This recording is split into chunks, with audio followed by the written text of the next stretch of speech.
Do you want to be my father today? Asked the girl to the billionaire. He was only 7 days old and had never been a father in his life. But the girl changes everything. Before we dive into the story, drop a comment below and tell us where you're watching from. Enjoy the story. The manila envelope felt heavier than it should have in Robert Matthews' trembling hands. 7 days. That's what Dr. Harrison had said, his voice barely above a whisper in that sterile hospital room. I'm sorry, Bob. The cancer has spread faster than we anticipated. 7 days, maybe 10 if we're lucky. Bob sat on the old wooden bench in Central Park, watching families celebrate Father's Day around him. Children ran toward their dads with handmade cards, their laughter cutting through the warm June air like tiny daggers to his heart. At 45, he built a tech empire worth $3 billion, but he'd never been called Daddy by anyone who meant it. The irony wasn't lost on him. All those years climbing the corporate ladder, making deals, acquiring companies, and for what? To die alone on a park bench, clutching test results that sentenced him to a week of borrowed time. Excuse me, mister. Bob looked down to find a small girl with tangled auburn hair and eyes the color of summer grass. Her pink dress was wrinkled, her sneakers scuffed, and she carried a wilted dandelion in her tiny fist. Yes, sweetie? Bob's voice caught slightly. The little girl tilted her head, studying him with the intense curiosity only children possess. You look really sad. Are you okay? Bob forced a smile. I'm fine, honey. Where are your parents? The girl's expression shifted, and she looked down at her feet. I don't have a daddy. Mama says he went away before I was born. She paused, then looked up with sudden hope sparkling in her eyes. Do you want to be my daddy today? Just for today? The question hit Bob like a physical blow. He stared at this brave little girl who just asked a dying stranger to be her father for a day. Around them, the park buzzed with Father's Day celebrations, but in this moment, the world seemed to hold its breath. What's your name, sweetheart? Bob asked softly. Emma Grace. I'm 7 years old. She held up 7 fingers proudly. What's your name? Bob. And yes, Emma Grace. His voice cracked as he spoke the words he'd never thought he'd say. I'd be honored to be your daddy today. Emma's face lit up like Christmas morning. She scrambled onto the bench beside him, her small hand finding his. Really? We can do daddy-daughter stuff? Bob nodded, unable to speak past the lump in his throat. This little girl had no idea she'd just given a dying man the greatest gift imaginable. But as Emma chatted excitedly about all the things they could do together, Bob noticed something that made his blood run cold. Around her thin wrist was a hospital bracelet, partially hidden by her sleeve. And when she turned to point at the playground, he caught a glimpse of what looked like a fading bruise on her shoulder. Emma, Bob said carefully. Where is your mama right now? Emma's face scrunched up in concentration as she considered Bob's question about her mother. Mama is at the big white building with the nice ladies in white coats. She goes there when she feels really tired and sad, and her hands shake a lot. Emma swung her legs from the bench, her heels barely reaching the ground. The ladies give her medicine that makes her sleep for a really long time, and she doesn't cry as much when she's there. Bob felt his heart sink. The big white building sounded like a treatment facility or psychiatric hospital. How long has your mama been there, sweetheart? 3 sleeps, Emma said, holding up 3 fingers with careful precision. Mrs. Patterson from the apartment next door was supposed to watch me, but she had to go help her own mama who fell down and broke her hip. So I've been taking care of myself. I'm really, really good at it, I promise. Bob's blood ran cold. This 7-year-old had been completely alone for 3 days. Emma, where did you sleep last night? And the night before? In my bed, in my room. I locked all the doors like Mama taught me, and I'd put a chair in front of the door too.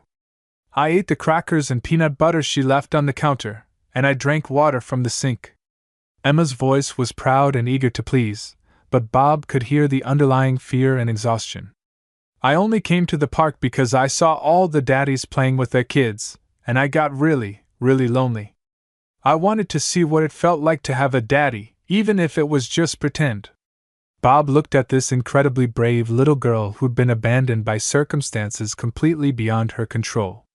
Here he was, a man who'd just been given 7 days to live, and she'd somehow given him a reason to want to use every single one of them. Emma, would you like to get some real food? Maybe a hot dog, or some ice cream? Whatever you want. Really? For real? Emma's eyes widened with wonder. Mama says ice cream is only for very special occasions, like birthdays or when I'm super good at the doctor's office. Well, meeting your new daddy seems pretty special to me, Bob said softly, standing up from the bench with new purpose. As Emma jumped up eagerly, he noticed she favored her left leg slightly, and there was a pallor to her skin that went beyond simple tiredness. The hospital bracelet around her wrist caught the afternoon sun, and Bob could make out partial words. St. Mary's Pediatric. Emma slipped her small, surprisingly cold hand into his much larger one, and for the first time in months, Bob felt something other than the crushing weight of despair. This little girl had no idea she was walking hand in hand with a man who'd been given a death sentence just hours before. She only knew that, for the first time in her short life, she finally had a daddy for Father's Day. As they walked slowly toward the ice cream vendor, Bob pulled out his phone with his free hand and quickly typed a text to his lawyer. Michael, I need to see you first thing tomorrow morning. This is an emergency that can't wait. Whatever time he had left on this earth, Bob was going to make absolutely sure that Emma Grace Morrison was never alone again. But as they approached the cheerful yellow ice cream cart, Bob noticed Emma's steps becoming more labored, and she was breathing slightly harder than she should be from such a short walk. When she looked up at him with those bright green eyes, he saw something that made his sharp business instincts kick into high gear. Emma was hiding something important, something that went far deeper than just her mother's temporary absence. Emma, Bob said gently, stopping to kneel down at her eye level on the warm concrete.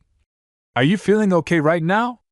You seem a little tired, and I want you to know you can tell me anything at all. Emma bit her bottom lip, a gesture so achingly vulnerable and adult that it nearly broke Bob's heart completely. Promise you won't leave me if I tell you a really big secret? Promise you'll still want to be my daddy? Bob's hands trembled as he looked directly into Emma's earnest green eyes, seeing a depth of worry there that no 7-year-old should ever have to carry. I promise, sweetheart. I absolutely promise I won't leave you, no matter what you tell me. Emma took a deep, shaky breath, her small chest rising and falling with the enormous weight of her secret. The doctors at the big hospital said I have something called leukemia. That's a sickness in my blood that makes me really tired sometimes. She held up her thin wrist, revealing the full text of her medical bracelet. St. Mary's Pediatric Oncology, Emma Grace Morrison Treatment Schedule. Daily Emergency Contact, Dr. Sarachin. The world seemed to completely stop spinning around Bob. He stared at the bracelet, then at Emma's pale complexion, her thin frame, the way she'd been favoring her left leg, the shortness of breath from their short walk. This wasn't just a lonely little girl who'd been abandoned by unfortunate circumstances. This was a child fighting for her very life, battling the same type of monster that was currently destroying him from the inside out. Emma, Bob whispered, his voice thick with emotion and barely controlled panic. How long have you been sick, sweetheart? Since I was 5 years old, Emma said with the matter-of-fact tone that children use when discussing things that should be devastating. Mama says I'm really, really brave, braver than most grown-ups she knows. The doctors give me special medicine through a tube in my arm that makes me throw up sometimes and makes me feel really sick, and all my pretty hair fell out for a while, but it's growing back now. See? She touched her auburn curls with obvious pride. Dr. Sarah says I'm doing really good and that I'm her strongest little fighter. Bob felt hot tears threatening to spill down his cheeks. Here was a 7-year-old girl facing cancer with more courage and grace than he'd managed to show in his entire 45 years of life. She was fighting desperately for every single day while he'd been ready to completely give up after hearing his own diagnosis just hours ago. When was your last treatment, Emma? Bob asked as gently as he could manage. Emma's bright expression immediately fell, and she looked down at her scuffed sneakers. I was supposed to go yesterday morning, but Mama couldn't take me because she was too sick to get out of bed. Mrs. Patterson didn't know anything about the hospital or my treatments, and I was really scared to tell her because I didn't want to worry her or make her sad. Bob's analytical mind began racing at full speed. Emma had missed her cancer treatment because she was completely alone and trying to protect the adults around her. This incredibly brave little girl was not only abandoned but potentially in serious medical danger. Emma, we need to get you to the hospital right now. This is very important. But what about the ice cream you promised? Emma's voice was small and disappointed, but not angry. I was really looking forward to it. Bob knelt down and gently cupped her face in his hands, looking directly into her eyes. I promise you will get the biggest, most delicious ice cream sundae they have after we make absolutely sure you're healthy and safe. That's what daddies do. We take care of our little girls first, and then we celebrate. Emma's smile was so bright and genuine it could have powered the entire city of New York. You really, truly are my daddy today, aren't you? As Bob carefully lifted Emma into his arms, surprised by how light and fragile she felt, he made a decision that would change everything. He'd spent his entire adult life accumulating wealth and power, but he never once used either for anything truly meaningful or important. He had 7 days left to live, and this little girl desperately needed him to fight for her. Emma, Bob said as he carried her toward the park exit, walking as quickly as he safely could. How would you feel about having a daddy for much longer than just today? Emma's eyes went wide with hope and wonder. You mean like forever and ever? For as long as I possibly can be, Bob said, the heavy weight of his terminal prognosis sitting like a stone in his chest. But looking at Emma's hopeful, trusting face, he realized something profound and life-changing. Maybe 7 days lived with real purpose and love was worth infinitely more than 45 years lived without any meaning at all. The controlled chaos that Bob remembered from his own medical appointments. Nurses moved efficiently between rooms, their colorful scrubs a stark contrast to the sterile white walls. Bob carried Emma through the familiar corridors, her small hand clutching his shirt as if he might disappear at any moment.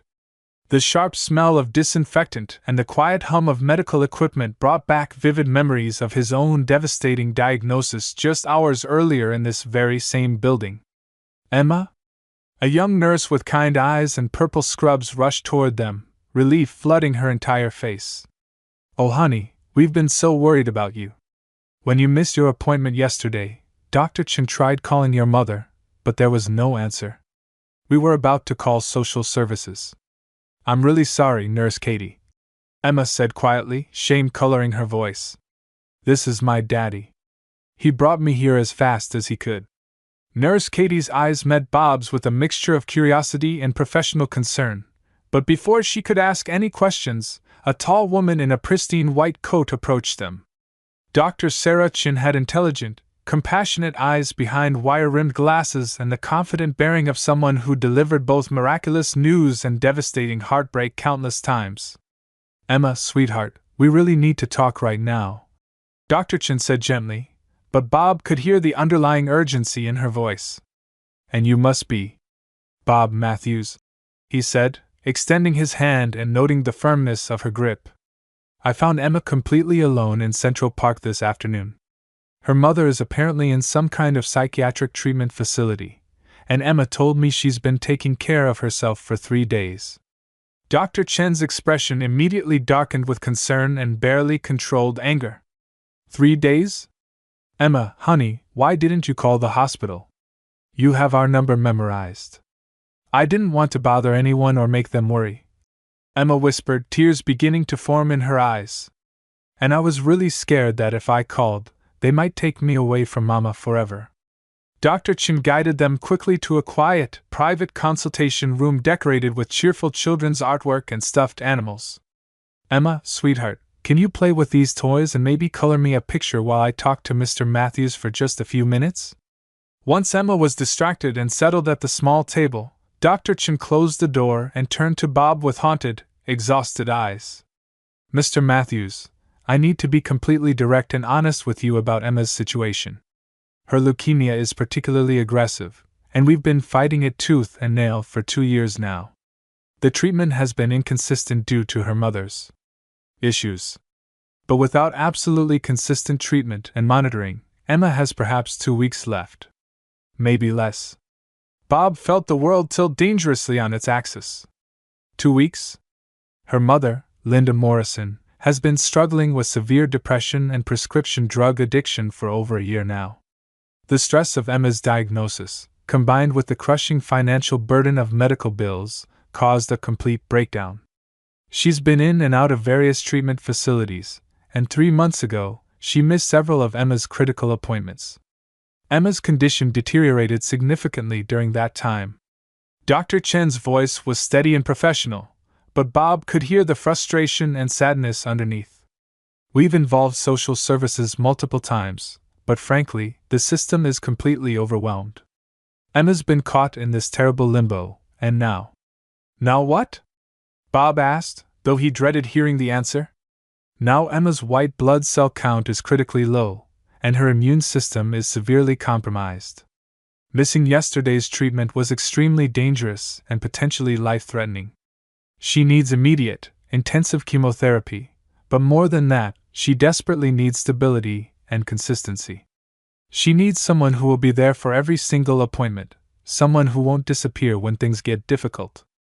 Bob looked through the glass partition at Emma, who was carefully coloring a picture of what looked like a rainbow over a house. 7 days. That's what Dr. Harrison had given him to live. 2 weeks. That's what Emma had left without proper care. But while he'd been ready to surrender and give up completely, she was still creating art and finding beauty in the world. Doctor, Bob said quietly, I need to ask you something very important, and I need you to be completely honest with me. Dr. Chen nodded seriously. If Emma had unlimited financial resources, access to the absolute best medical care that money could buy, complete emotional stability, and someone who could be with her for every single moment of treatment, what would her realistic chances be? Dr. Chen studied him carefully, her eyes narrowing slightly. Mr. Matthews, are you talking about legal adoption? Because I need to warn you that the legal process takes months, and Emma doesn't have. I'm talking about whatever it takes. Bob interrupted firmly. Money is absolutely no object whatsoever. I want to know if Emma can beat this disease and live a full, healthy life. Dr. Chen was quiet for a long moment, clearly weighing her words. With the right treatment protocol, the absolute best medical team, a completely stable environment, and someone who truly cares for her through every setback and celebration, Emma has a real fighting chance. But Mr. Matthews, I have to warn you that it's not just about having unlimited resources. It's about being there for the hardest moments, the inevitable setbacks, the middle-of-the-night scares, the fear. It's about loving a child who might not make it. Bob finished quietly. Doctor, I understand that reality better than you could possibly know. That evening, Bob sat in his luxurious penthouse apartment overlooking Central Park, Emma sleeping peacefully in his guest bedroom after the doctors had administered her emergency treatment. The room was decorated with expensive art and furniture that suddenly seemed meaningless and cold. Emma's small presence had already transformed the sterile space into something that felt like a home for the first time in years. The conversation with Dr. Chen played on repeat in his mind like a broken record. 2 weeks. Emma had 2 weeks without proper care, while he had 7 days regardless of what he did. But there was something else Dr. Chen had said that gave him hope. With the right care and stability, Emma had a real fighting chance.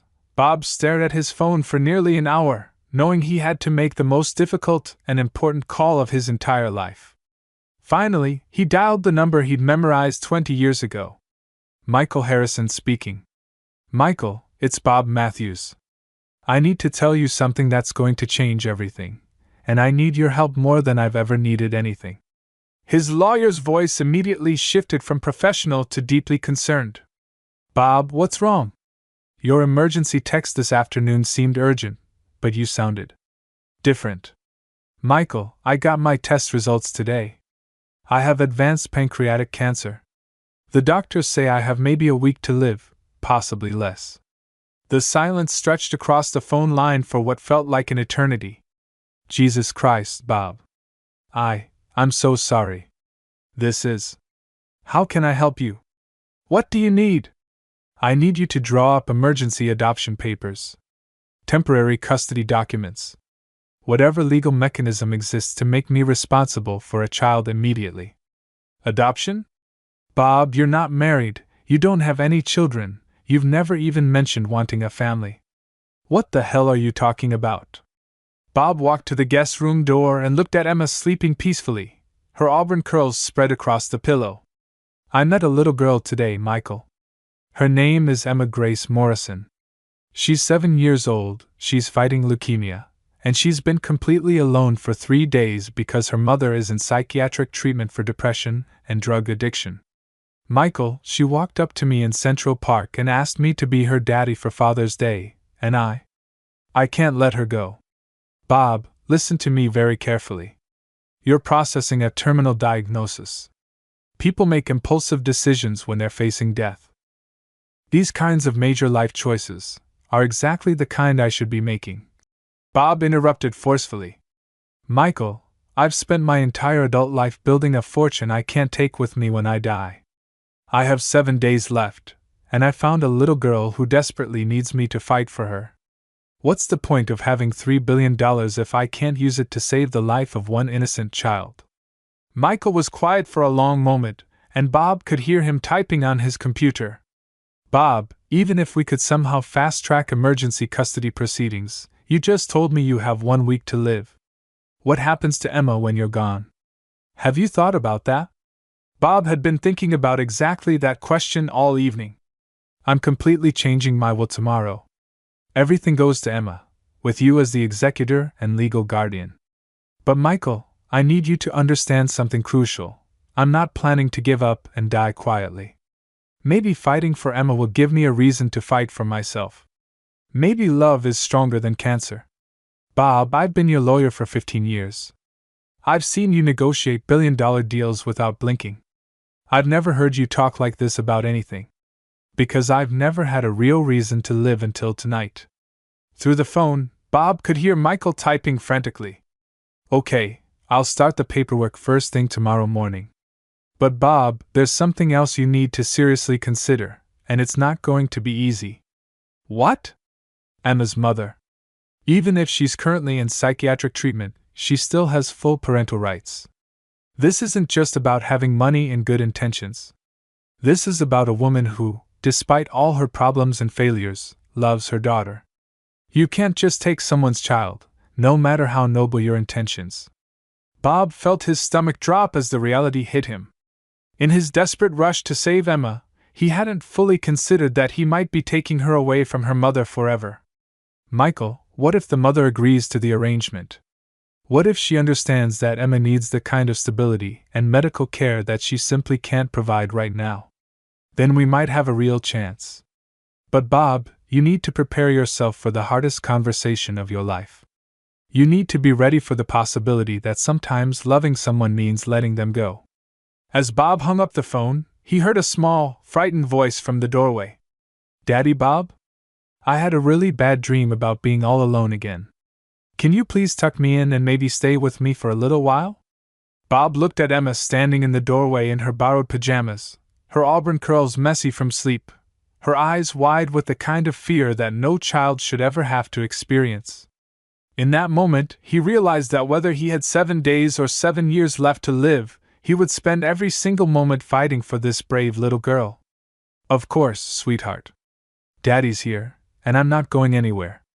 The next morning, Bob sat in the sterile visiting room of Riverside Psychiatric Treatment Center, his hands folded tightly in his lap as he waited. Emma was back at the hospital receiving her critical treatment, safely in the capable hands of Dr. Chin and Nurse Katie. Bob had spent most of the night researching Linda Morrison, Emma's mother, and what he'd discovered had broken his heart into 1,000 pieces. Linda Morrison had been a brilliant elementary school art teacher before Emma's diagnosis turned her world upside down. The crushing stress of watching her daughter fight for her life, combined with the overwhelming financial strain of constant medical bills, had led to a complete psychological breakdown. She'd been struggling with depression and prescription drug addiction for over a year, cycling in and out of various treatment facilities. "Mr. Matthews?" A soft, fragile voice interrupted his thoughts. Bob looked up to see a woman in her early 30s, painfully thin and fragile-looking, with Emma's distinctive green eyes and the same auburn hair, though hers was dull and lifeless. Linda Morrison looked like she'd been fighting an impossible war for years and was finally losing the battle. "Ms. Morrison, thank you for agreeing to see me on such short notice," Bob said as gently as he could manage. "I know this must be incredibly difficult." Linda sat across from him at the small table, her hands visibly shaking. "The social worker said you've been taking care of Emma. I need to explain what happened, why I wasn't there for her." "You don't need to explain anything to me," Bob said quietly. "I'm here to talk about Emma's future and how we can work together to save her life."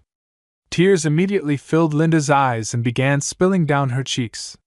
"Mr. Matthews, I love my daughter more than life itself, more than my own existence. But I'm drowning every single day. Every time I try to get better, something terrible happens with Emma's treatment, and I completely fall apart again. I can't be what she needs me to be." Bob leaned forward, his voice gentle but urgent. "Linda, I want to help both of you. But I need to be completely honest with you about something first, and it's going to be difficult to hear." For the next 30 minutes, Bob told Linda everything. About his terminal diagnosis, about meeting Emma in the park on Father's Day, about his vast resources and his absolute determination to fight for Emma's life with everything he had. He watched Linda's face cycle through shock, hope, fear, and finally, a devastating understanding of what he was really asking of her. "You're dying," Linda said quietly, her voice hollow. "Yes, I am. But I'm not giving up without a fight. And I have the resources and connections to give Emma the absolute best possible care and the stability she desperately needs to survive." Linda was quiet for a long time, staring down at her trembling hands. "Mr. Matthews, can I ask you something very personal?" "Anything at all." "Do you love her? I mean, do you really, truly love her? Not just feel sorry for her or want to be a hero, but actually love her the way a father should love his daughter?" Bob thought about Emma's radiant smile, her incredible courage in the face of impossible circumstances, the way she'd called him Daddy with such hope and trust. "Linda, I've never loved anyone or anything the way I love Emma. She gave me a reason to keep living when I was completely ready to give up and die." Linda nodded slowly, tears streaming down her face. "I've been watching my daughter get sicker and sicker while I've been getting sicker and sicker. I know what the right thing to do is, but..." She completely broke down, sobbing. "She's literally all I have left in this world." Bob reached across the table and gently took Linda's hand. "She doesn't have to be all you have. If you let me help Emma, I want to help you too. The best psychiatric treatment available, the finest rehabilitation facilities, unlimited resources for your recovery. You can get better, Linda. And when you do, you'll still be Emma's mother. Nothing will ever change that." Linda looked up through her tears, confusion and hope warring in her expression. "You'd do that for me? Even though you're dying? Even though I'm a stranger who's failed her own daughter?" "Especially because I'm dying," Bob said softly. "Linda, I need you to understand something. I'm not trying to replace you or take Emma away from you forever. I'm trying to save her life. And maybe, if we work together, we can save each other too." Linda stared at him for a long moment, then asked the question that would change everything. "What exactly are you proposing, Mr. Matthews?" Bob pulled out the legal documents Michael had prepared overnight. "Temporary custody with full visitation rights preserved for you. Emma gets immediate access to the best medical care available anywhere in the world. You get the treatment and support you need to recover completely. And when you're ready, when you're healthy and stable, we figure out what's best for Emma together." Linda's hands trembled violently as she looked at the legal documents. "If I sign this, if I let you take my daughter, how do I know you won't just disappear when you get tired of playing daddy to a sick little girl?" Bob met her eyes steadily, his voice firm with conviction. "Because I won't be around long enough to get tired of it. And because Emma deserves to have someone fight for her with absolutely everything they have, even if it's only for a short time. Linda picked up the pen, her hand shaking so badly she could barely hold it. Promise me something, Mr. Matthews. Anything. Promise me you'll tell Emma that giving her to you was the hardest thing I ever did in my entire life, but also the most loving thing I could possibly do for her. As Linda signed the papers, Bob realized this was the moment that would define not only his remaining days but Emma's entire future. But he also realized something else. He might only have 7 days left to live, but he was going to make absolutely certain that Emma had a lifetime of love and care ahead of her. 3 days after Linda signed the custody papers, Bob carried Emma across the threshold of what had once been his sterile penthouse but was now transformed into a child's paradise. He'd hired a team of designers who worked around the clock to create a bedroom that looked like something from a fairy tale: pink walls with hand-painted butterflies, a canopy bed with the softest sheets money could buy, and shelves lined with every book and toy Emma had ever mentioned wanting. "Is this really all for me?" Emma whispered, her green eyes wide with wonder as she took in the magical transformation.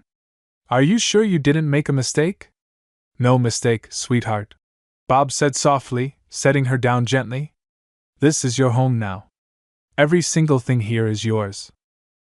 Emma ran her small hands over the silk curtains, then turned to Bob with tears in her eyes. "Daddy Bob, I need to tell you something important. The doctor said my white blood cells are getting better, but they also said something else." Bob knelt down to her level, his heart already racing. "What did they say, Emma?" "They said that sometimes kids like me get better for a little while, and then they get sick again. They used a big word. Something." Emma's voice was matter-of-fact, but Bob could see the fear lurking beneath her brave exterior. "Relapse," Bob said quietly. "They're talking about relapse." Emma nodded. "Dr. Chen said I need to be really, really careful and take my medicine every single day, and that even if I get better, I might get sick again someday. She said I'm brave enough to handle knowing the truth." Bob pulled Emma into his arms, holding her close. "Emma, I want you to listen to me very carefully. We're going to fight this together, okay? You and me, we're a team now. And teams don't give up on each other. Even if you get tired of taking care of a sick little girl?" Emma asked, echoing her mother's fears. "Emma Grace Morrison, I could never get tired of you. You're the best thing that's ever happened to me." Bob's voice was firm with conviction. "But I need to tell you something too, something important about why I understand what you're going through." Emma pulled back to look at him, her small face serious. "What do you mean?" Bob took a deep breath, knowing this moment would change everything between them. "Emma, I'm sick too. I have cancer, just like you do. That's why I was so sad when you found me in the park. I had just found out from my doctor." Emma's eyes filled with tears, but she didn't cry. Instead, she reached up and touched Bob's face with her small hand. "Are you scared, Daddy Bob?" "I was scared," Bob admitted. "I was scared until I met you. Now I'm not scared anymore, because I have something to fight for." Emma was quiet for a long moment, processing this information with the wisdom that sick children often possess. "So we're both sick, but we're going to take care of each other?" "That's exactly right, sweetheart. We're going to take care of each other." That night, as Bob tucked Emma into her new bed, she looked up at him with those impossibly green eyes. "Daddy Bob, can I ask you something?" "Anything, Emma." "Do you think Mama will get better too? Like we're going to get better?" Bob felt his heart break a little. Even with everything Linda had put her through, Emma still loved her mother fiercely. "I think your mama loves you very much, and love is a pretty powerful medicine. We're going to make sure she gets the best help possible." Emma smiled sleepily. "Good. Because I want her to meet you when she's feeling better. I think she'll like you." As Bob watched Emma drift off to sleep, he realized that somewhere in the last few days, his perspective had completely shifted. He wasn't just a dying man trying to save a little girl anymore. He was a father, and Emma was his daughter. And that changed everything. The next morning, Bob woke up to find Emma sitting by his bedside, fully dressed and ready for the day. Daddy Bob, I have an idea. What if we make a promise to each other? Bob sat up, intrigued. What kind of promise? Let's promise that no matter what happens with our sickness, we'll always be brave for each other. And let's promise that we'll make every day count, even if we don't have as many days as other people. Bob looked at this incredible 7-year-old who had more wisdom and courage than most adults he knew. Emma Grace, I think that's the best promise anyone has ever asked me to make. They shook hands solemnly, sealing their pact. Neither of them knew that this promise would be tested in ways they couldn't imagine, but they both felt the power of having someone to be brave for. 2 weeks into their new life together, Bob woke up to the sound of Emma being violently sick in the bathroom.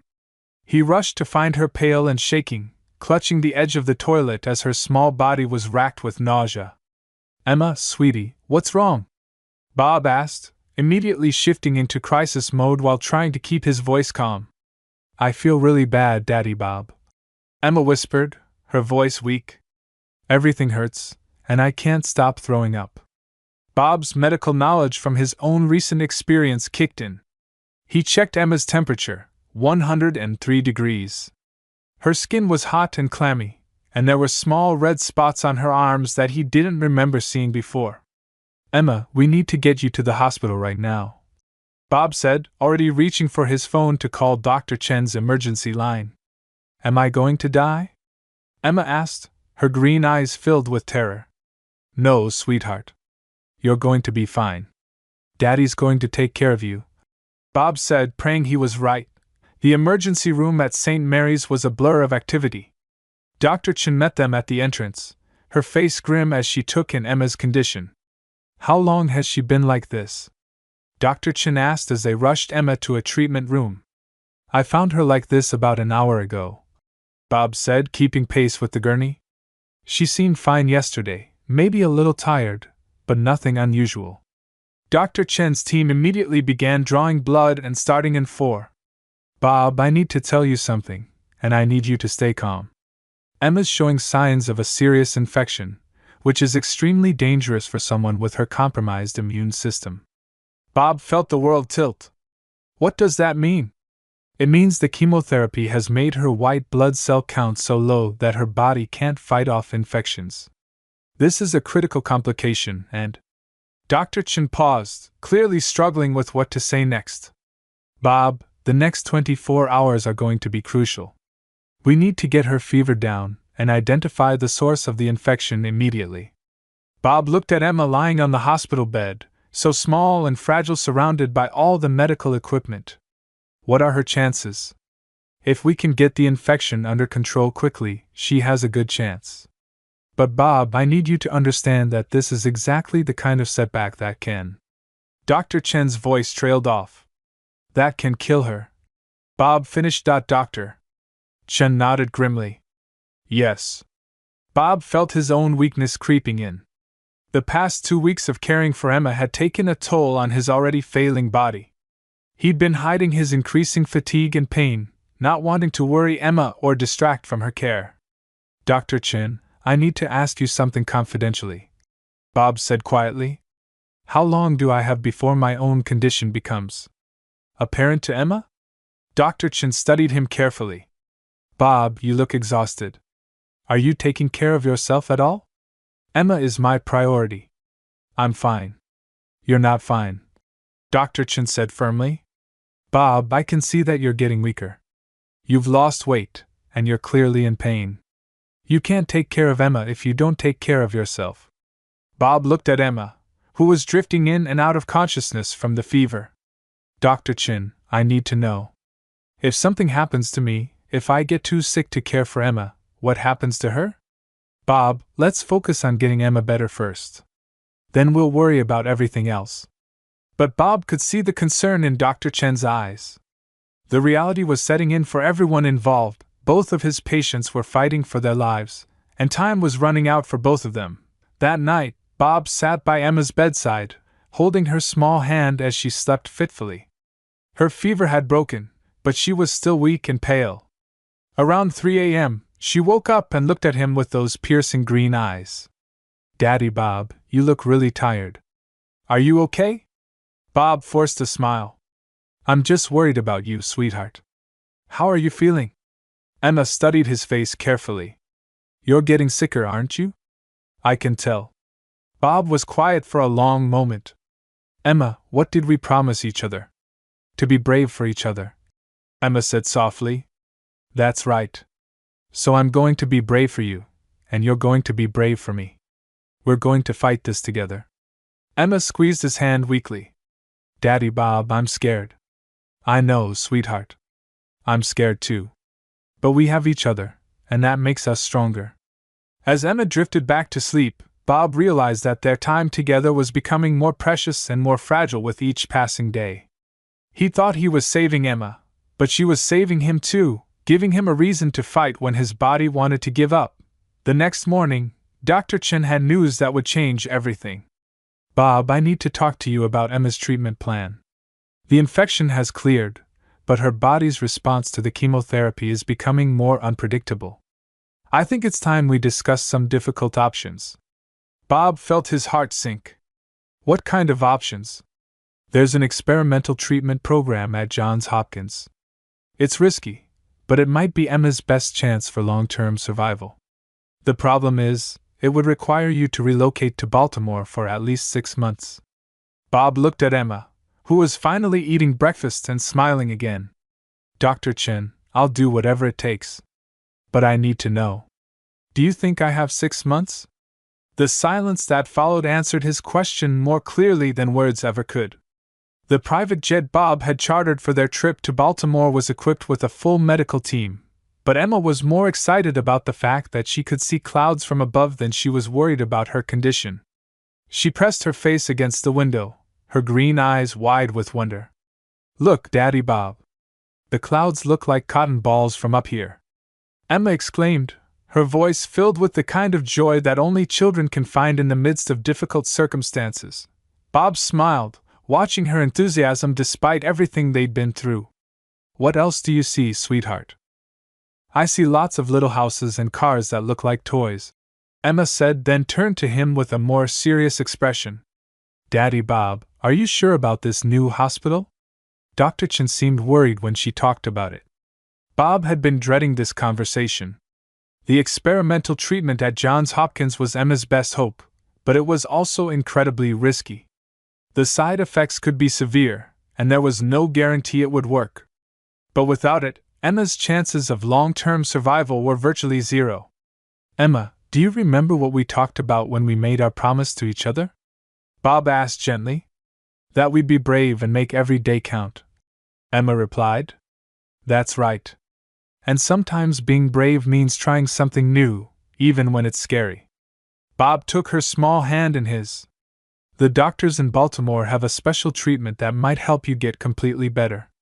It's going to be hard, but I'll be with you every step of the way. Emma was quiet for a moment, processing this information. Will it hurt? Bob's heart broke a little. It might hurt sometimes, sweetheart. But I'll be right there with you, and we'll get through it together. Emma nodded solemnly. Okay, Daddy Bob. I trust you. Those 4 words hit Bob harder than any business deal or medical diagnosis ever had. This little girl trusted him completely, and he was about to put her through something that could save her life or make her final days miserable. As the plane began its descent into Baltimore, Bob felt a sharp pain in his chest that he couldn't hide. Emma noticed immediately. Daddy Bob, are you okay? She asked, her voice filled with concern. I'm fine, sweetheart. Just a little tired from the trip. Bob lied, forcing a smile, but Emma's expression told him she wasn't buying it. She'd become incredibly perceptive about his condition over the past few weeks, often seeming to know when he was having a bad day before he did. Daddy Bob, can I tell you something? Emma said quietly. Of course, Emma. You can tell me anything. I know you're getting sicker. I can see it in your eyes, and sometimes you make little noises when you think I'm not listening. Emma's voice was matter-of-fact, but Bob could see the fear underneath. Are you going to leave me? Bob felt tears threatening to spill. Emma, I'm going to fight as hard as I can to stay with you. But if something happens to me, I've made sure you'll be taken care of. You'll never be alone again. But I don't want anyone else, Emma said, tears starting to flow. I want you to be my daddy forever. Bob unbuckled his seatbelt and pulled Emma into his lap, holding her close as she cried. Emma, listen to me. No matter what happens, I will always be your daddy. Even if I can't be with you physically, I'll always be in your heart. And you'll always be in mine. Emma pulled back to look at him. Promise? I promise, sweetheart. And you know I never break my promises to you. The Johns Hopkins Pediatric Oncology Center was unlike anything Bob had ever seen. The facility was state-of-the-art, with artwork covering the walls and play areas designed to make children feel comfortable. But underneath the cheerful exterior, Bob could sense the serious nature of what they were about to undertake. Dr. Rebecca Martinez, the lead researcher for the experimental treatment program, met them in her office. She was a woman in her 50s with kind eyes and a direct manner that Bob appreciated. Mr. Matthews, Emma, I want to be completely honest with you about what we're proposing, Dr. Martinez said. This treatment has shown promising results in our trials, but it's also more intensive than anything Emma has experienced before. Bob felt Emma's hand tighten in his. What exactly does that mean? It means Emma will be in isolation for the first 2 weeks while we completely destroy her immune system, and then rebuild it. She'll be very sick during this time, and there are risks we can't fully predict. Dr. Martinez's voice was compassionate but firm. The success rate is about 70% for long-term remission, but the 30% who don't respond. The treatment can be fatal. Bob looked at Emma, who was listening intently to every word. Emma, what do you think? Emma was quiet for a long moment. Dr. Martinez, if I don't do this treatment, what happens? Without this treatment, Emma, your current therapy will eventually stop working. You might have a few months, maybe a year if we're very lucky. Emma nodded, then looked up at Bob. Daddy Bob, I want to try. I want to get better so I can take care of you when you're sick. Bob felt his heart shatter and heal simultaneously. This brave little girl was willing to risk everything not just for herself, but for him. Okay, sweetheart. We'll do this together. As Dr. Martinez began explaining the details of the treatment protocol, Bob realized that the next few weeks would either be the beginning of Emma's recovery or the end of everything they'd built together. But looking at Emma's determined face, he knew they had to try. That night, in their temporary apartment near the hospital, Emma fell asleep in Bob's arms for what might be the last time before she entered isolation. As he held her, Bob made a silent vow. He would find a way to survive long enough to see Emma through this, no matter what it cost him. On the third day of Emma's isolation treatment, Bob collapsed in the hospital corridor outside her room. When he woke up, he was in a bed in the adult oncology wing, with Dr. Martinez and a man he didn't recognize standing beside him. Mr. Matthews, this is Dr. James Harrison, an oncologist here at Johns Hopkins. Dr. Martinez said gently. We've been in contact with your doctor in New York. Bob tried to sit up, panic flooding through him. Emma. I need to see Emma. She's expecting me. Bob, you need to listen to me, Dr. Harrison said firmly. Your condition has deteriorated significantly. The stress of caring for Emma, combined with your refusal to seek treatment for yourself, has accelerated your cancer's progression. I don't care about my cancer, Bob said desperately. Emma needs me. She's alone in that room, and she's scared. Dr. Martinez exchanged a look with Dr. Harrison. Bob, we've been monitoring Emma's progress, and we need to talk to you about something important. Bob's heart raced. Is she okay? Is the treatment working? The treatment is working better than we hoped, Dr. Martinez said, a smile breaking across her face. Emma's response has been remarkable. Her white blood cell count is rebuilding faster than we've ever seen, and there are no signs of the leukemia cells. Bob felt a wave of relief wash over him. That's incredible. She's going to be okay? It's too early to say definitively, but the signs are very promising, Dr. Martinez said. But Bob, there's something else. Something we discovered in Emma's blood work that changes everything. Dr. Harrison pulled out a chair and sat down beside Bob's bed. Bob, we ran some additional tests on Emma's blood, and we found something unusual. Her blood contains antibodies that are extremely rare, antibodies that appear to have natural cancer-fighting properties. Bob stared at them, not understanding. What does that mean? It means Emma's blood might contain the key to treating not just her leukemia, but other forms of cancer as well. Dr. Martinez explained. We've never seen anything like it. Bob felt the world spinning. Are you saying Emma's blood could help other people? We're saying Emma's blood might help save your life. Dr. Harrison said quietly. The silence in the room was deafening. Bob looked from one doctor to the other, trying to process what they were telling him. You're saying Emma could cure me? Bob whispered. We're saying we'd like to try a treatment using Emma's antibodies. Dr. Martinez said carefully. It's completely experimental, and there are no guarantees. But Bob, your cancer is aggressive, and traditional treatments aren't working. This might be your only chance. Bob felt tears streaming down his face. Does Emma know? Not yet.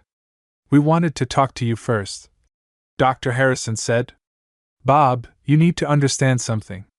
If this treatment works, if Emma's antibodies can help treat your cancer, it could change everything. Not just for you, but for cancer treatment in general. Bob looked toward the window, in the direction of Emma's room. What would it involve? Regular transfusions of Emma's blood plasma, combined with a modified chemotherapy regimen. Dr. Martinez explained. The process would be intensive, and we don't know what the side effects might be. And Emma? What would this mean for her? Emma would need to give blood regularly, but not more than is safe for a child her age. And Bob, if this works, if her antibodies can help you, it means she truly is as special as we thought. Bob was quiet for a long time, thinking about everything that had brought him to this moment. I need to talk to Emma. She deserves to know what's happening. Bob, she's only 7 years old. Dr. Harrison said gently. She's 7 years old, but she's been fighting cancer for 2 years. She's braver and stronger than most adults I know. Bob said firmly. If there's a chance her blood could save my life, she deserves to be part of that decision. 3 hours later, Bob was wheeled into Emma's isolation room, both of them wearing protective gear. Emma's face lit up when she saw him. Daddy Bob. I was so worried about you. The nurses said you were sick, but they wouldn't tell me what was wrong. Bob took her small hand in his. Emma, I need to tell you something important. The doctors discovered something amazing about your blood. What kind of amazing? Emma asked, her green eyes curious. Your blood has special things in it that might help fight cancer. Not just your cancer, but other people's cancer too. Emma's eyes widened. Really? My blood is special? Very special, sweetheart. And the doctors think it might help make me better. Emma was quiet for a moment, processing this information. So if I give you some of my blood, you might get better? It's possible. But Emma, I need you to understand that this is completely your choice. If you don't want to do it, that's okay. Emma looked at him with those impossibly mature eyes. Daddy Bob, you saved my life. If my blood can save yours, then of course I want to help. Bob felt his heart overflow with love for this incredible little girl. Emma, you've already saved my life in ways you can't imagine. Emma smiled, that radiant smile that had captivated him from the first moment he saw her. Then let's save each other, Daddy Bob. Let's both get better together. As Bob held Emma's hand, he realized that this little girl who had asked him to be her daddy for one day had become his salvation in more ways than one. And now, miraculously, she might become his cure as well. 6 weeks into the experimental treatment using Emma's antibodies, Bob sat in the treatment room watching his daughter color pictures while her blood slowly flowed through the foreline. Emma had insisted on being present during his treatments, claiming it made her feel like they were fighting the monster together. How are you feeling today, Daddy Bob? Emma asked, not looking up from her drawing of a rainbow over a castle. Better, sweetheart. Much better, Bob said, and for the first time in months he wasn't lying. The combination of Emma's antibodies and the modified chemotherapy had reduced his tumor markers by 60%. Dr. Harrison called it unprecedented. Emma looked up at him with those knowing green eyes. You really do look better. Your skin isn't gray anymore, and you're not making those little pain sounds when you think I'm not listening. Bob marveled at how perceptive she was. Emma, how are you feeling about all this? Are you tired of giving blood to help me? Emma set down her crayons and looked at him seriously. Daddy Bob, when I was little and really sick, before I met you, I used to wonder why God made me sick. Now I think maybe He made me sick so I could help make you better. Bob felt tears welling up in his eyes. Emma, you are the most amazing little girl I've ever known. I know, Emma said with a grin, making Bob laugh despite the emotional moment. Dr. Martinez entered the room with a smile that Bob had learned to recognize as very good news. Good morning, you two. I have some updates I think you'll want to hear. Emma immediately perked up. Good news or bad news? Very good news, Dr. Martinez said, sitting down beside them. Emma, your latest scans show absolutely no signs of leukemia. You're officially in complete remission. Emma's eyes went wide. Does that mean I'm not sick anymore? It means the cancer is gone, sweetheart. You'll need to keep coming for checkups, but you're healthy, Dr. Martinez said, then turned to Bob. And Bob, your latest scans show that your tumor has shrunk by 75%. Your oncologist in New York says it's the most dramatic response to treatment he's ever seen.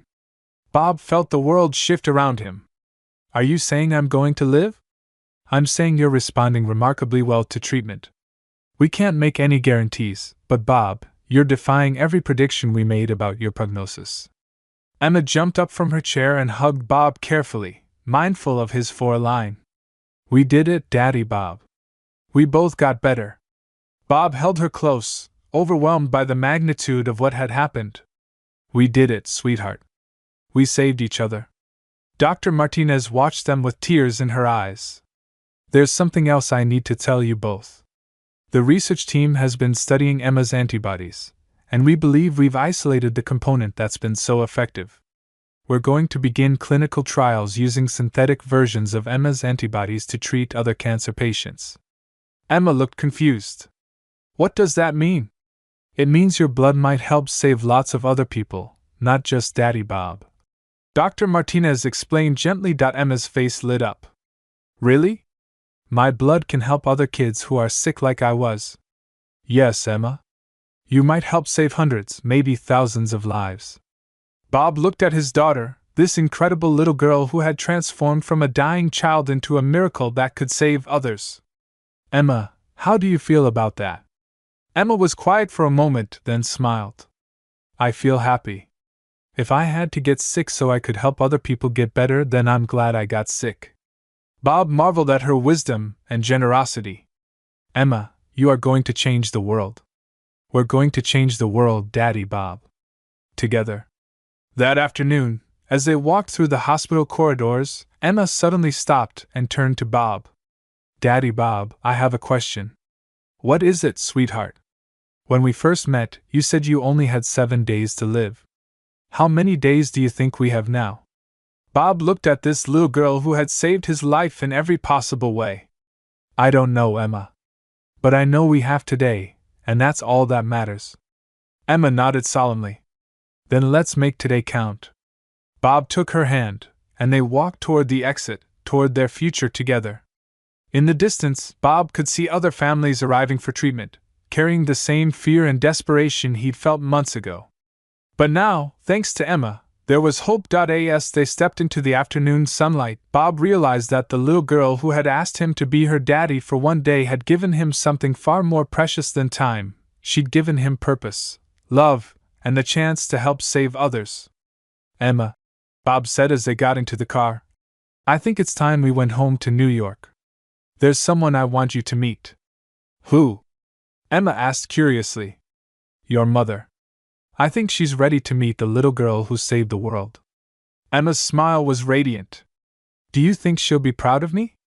Emma Grace Morrison, I think she'll be the proudest mother in the world. As they drove away from Johns Hopkins, Bob knew that their story was far from over. In fact, it was just beginning.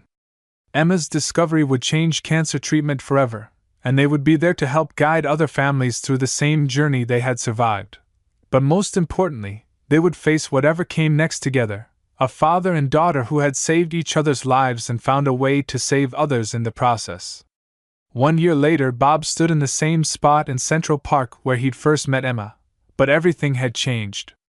The bench where a dying man had once sat in despair was now surrounded by families participating in the first annual Emma's Hope Father's Day celebration, an event dedicated to raising awareness for pediatric cancer research. Emma, now 8 years old and glowing with health, ran toward him with a ribbon in her hand.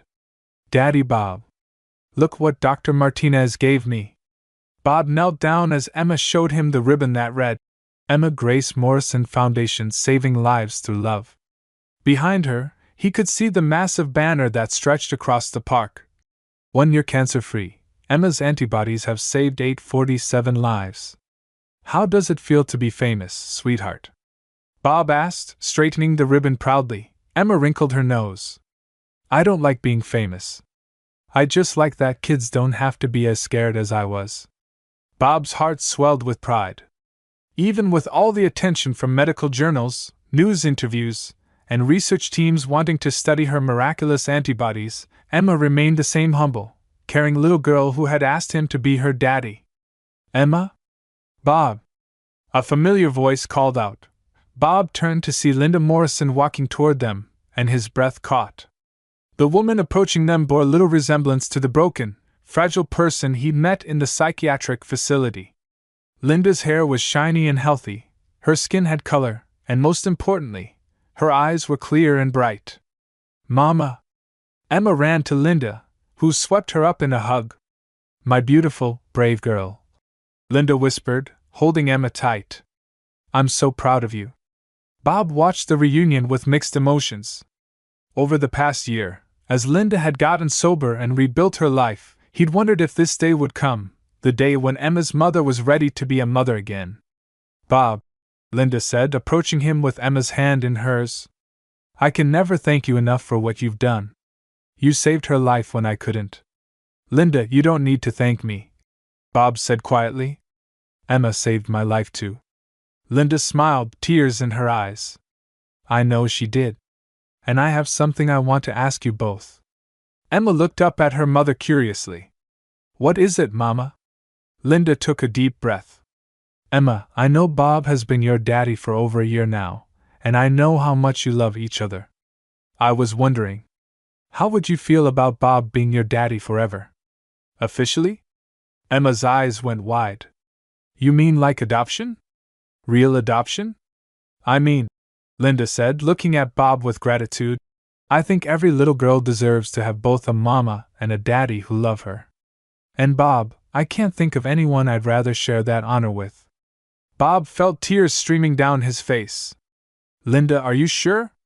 "Bob, you've given Emma everything I couldn't: stability, the best medical care, unconditional love. But more than that, you've given her hope and purpose. You've shown her that she can use her experience to help others." Linda's voice was steady and sure. "I don't want to take Emma away from you. I want us to be a family. All of us." Emma looked back and forth between her parents, her face glowing with joy. "So I get to keep both of you? Forever?" "Forever," Bob and Linda said in unison. As the three of them embraced, Bob reflected on the incredible journey that had brought them to this moment. He'd gone from being a lonely billionaire with 7 days to live to a father, a cancer survivor, and the co-founder of a foundation that was changing the world. "Daddy Bob," Emma said, pulling back to look at him. "Do you remember what you told me about making every day count?" "I remember, sweetheart." "Well, I've been thinking about all the days we've had together, and all the days we're going to have, and I think we've done a pretty good job." Bob laughed, amazed by her wisdom. "I think we have too, Emma." Dr. Martinez appeared beside them, her face beaming. "I hate to interrupt this beautiful moment, but I have some news I think you'll want to hear." "What is it, Dr. Martinez?" Emma asked. "We just got word from the FDA. The treatment based on your antibodies has been approved for general use. Emma, your blood is officially going to be used to save children all over the world." Emma's eyes filled with tears of joy. "Really? Kids everywhere won't have to be scared anymore?" Because of you, sweetheart. Because of your courage and your generosity, Dr. Martinez said. Bob looked at his daughter, this incredible little girl who had transformed from a dying child into a beacon of hope for thousands of families. Emma, you did it. You really did save the world. Emma shook her head, smiling. No, Daddy Bob. We saved each other. And now we get to help save other people too. As the Father's Day celebration continued around them, Bob realized that the day he planned to be his last had actually been the first day of the most meaningful life he could have imagined. He'd discovered that love truly was stronger than death, that hope could triumph over despair, and that sometimes the smallest person could have the biggest impact. Emma, Bob said, taking her hand as they walked back toward the celebration. I have something to tell you. What is it, Daddy Bob? Remember when you asked me to be your daddy for just one day? Emma nodded. Well, I want you to know that day was the best day of my life. But every day since then has been even better, because I get to be your daddy forever. Emma squeezed his hand. And I get to be your daughter forever. That makes us both pretty lucky, doesn't it? As they rejoined the celebration, surrounded by families who had been touched by Emma's story, Bob knew that their journey was far from over.